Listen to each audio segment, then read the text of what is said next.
I want to tell you a story that Rabbi Yosef said about himself. In those days, people were very poor, and people didn't have any money for paper. And Mamela, nobody wrote down any of the Chedushim that they had. But Rabbi Yosef had this drive, and he would save all the money that he got for allowance or whatever he got, and he would buy notebooks. And he would write down his Chedushim and his Sfaris, and finally he was already a Bocha in high school, and he put together enough money, and he put out a kuntris. This kuntris was, he called it Yabia Omer, and it was on the Sugyas of Masechta Horiyos. He wrote it in a way like the Seder HaDoros of the Chachmei HaGemara. And he brought rayas from different Gemaras to prove that this Amora lived in this Tkufa and this Amora lived in that Tkufa. And it was a beautiful write-up. And from learning so much, he was able to bring rayas that they lived together, and then afterwards, and he's a Talmud of this one and that one. That's what he wrote. And he printed it, and he went around and he sold a lot of them to people would give him a few groschen for it. And he gave out to Talmidei Chachamim to give it to get haskamas and stuff like that.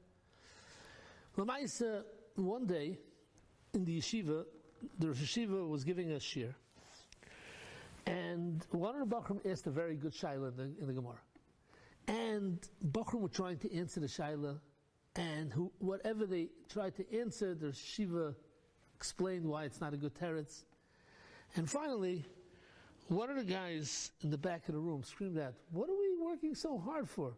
We have over here by us the Baal HaKuntris." He's talking about the Rabbi Yosef.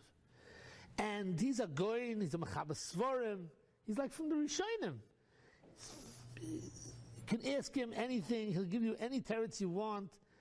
And the Bachrim started giggling, and Rabbi Yosef said, "I felt like I wanted to go through the floor. I was so embarrassed, I didn't know where to put myself.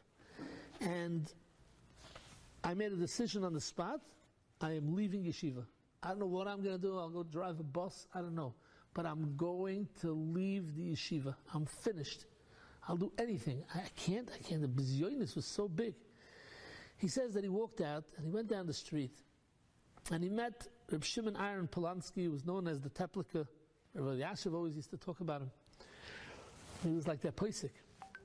And he took one look at Rabbi Yosef and he said, "What happened to you? Why do you look so tzibrochen?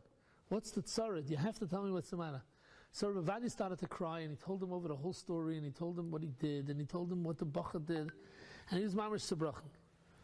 So the Teplika told him, "I look at your face, and I could see that one day you're going to grow up to be one of the Gedolei Adar. And you know something? The other Bachrim in the Shir, they know it also. And they're jealous of you. And because they're jealous of you, they're chapping you. Ignore them. Go back to learn. Go print more Svarim. That's the best antidote for these guys. Print another Sefer. Show them that you're not nispol from the shreshi talk, and finished." And Rabbi Vadia said that if not for me meeting the Teplika and him giving me that chizuk at that moment, I don't know where I would be today. All from a Litzanis.